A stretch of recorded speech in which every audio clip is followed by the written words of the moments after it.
Իսկան կոռուպցիայի համար խոսում է, որին դատա, անունադիր մատնացույց անում, ես մեկը կերել է, մեկը որին դատա, որից վերապ դրա տվա բաժանա թոշակառուներին կամ ժողովրդին։ Հայաստանում կոռուպցիա կա, թե չկա։ Որիսն որն է։ Կոռուպցիա, կաշառակերություն։ Որ չեն դատում, չեն գնդակարում, չեն բանամ, դառնում է կաշառա տալիս, երևի, չեմ կարող 100%-ով ասել, բայց ես էլ եմ այդ խոսքը կրկնում, բայց ինձ եթե 10 տարի ծմատ բանդակություն արկով չեն տալիս,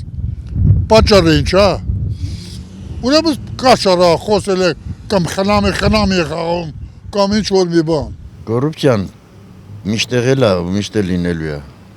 չեն կարա վերացնել, դա անհնարին է։ Դա չի վերանա, դա սովորություն է, դա կյանքում չի վերանա։ Մեր ազգը փոխսիրող ազգ է,